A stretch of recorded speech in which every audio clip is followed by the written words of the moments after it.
There are two words which summarize the readings for us today, and these words are readiness and faith. In the gospel text of today, Jesus exhorts his disciples to be ready at every single moment. The reason for this readiness is because no one knows the day or the hour when the Lord will come. And when the Lord does come, no matter at what day or at what hour, the Lord must find that we are at our job doing what we have to do. The Jesuit saint John Berchmans had as the motto of his life 3 Latin words, Arge quod argus. Arge quod argus means in English, do what you are doing.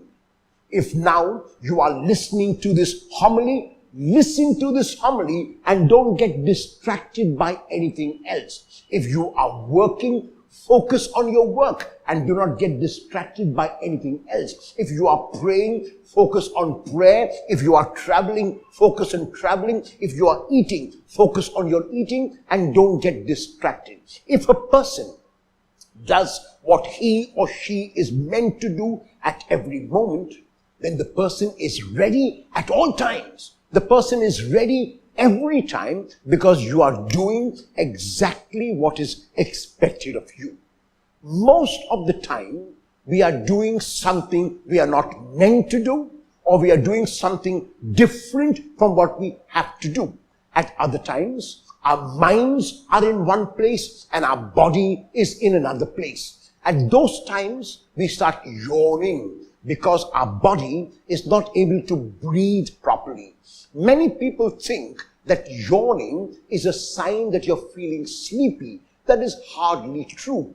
Yawning is a sign that your mind and body are not in sync, are not in the same place at the same time. And when that happens, the body forgets to breathe as it is meant to breathe. And so, as a defense mechanism, the body opens the mouth and takes in the oxygen in this manner, taking in the oxygen that is required.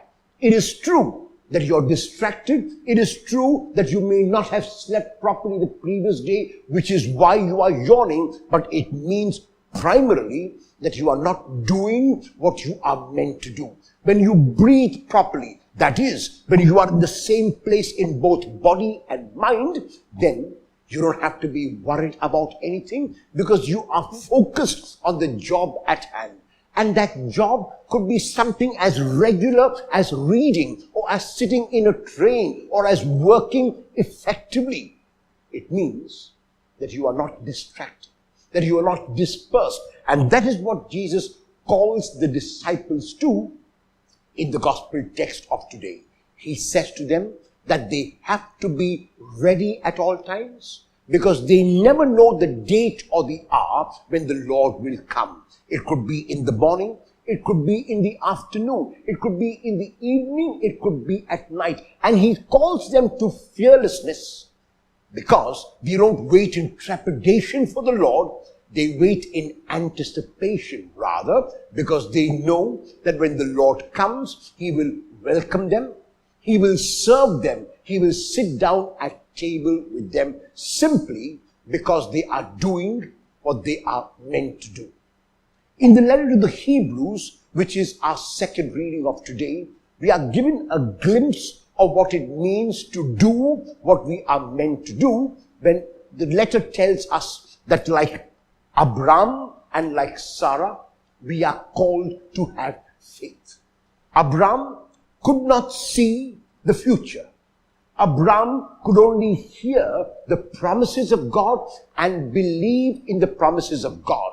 To someone who was landless and childless, to someone who was advanced in years and had no scope of any possessions, the Lord promises land and progeny as numerous as the stars in the sky, as numerous as the grains of sand in the seashore, and land further than his eye could see.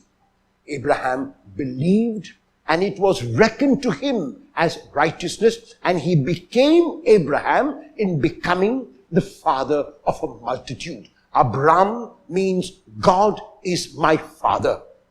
Abram was simply told to do what he had to do, to continue his perseverance and to do his job and leave the rest to God. Abram did exactly that. He had faith. And because he was in the present moment, because he did not obsess about the future, but placed his trust, his confidence, and his faith in the Lord, he was blessed along with his wife Sarah. And so today, we are called by the Lord to be in the present moment, to be in sync in body, in mind, and in heart. Not to be dispersed, not to be distracted, not to be divided, but to be at one and to continue to do what we have to do and have faith in the Lord like Abraham did. Then we too will be blessed abundantly by the Lord. We too will be ready whenever the Lord comes.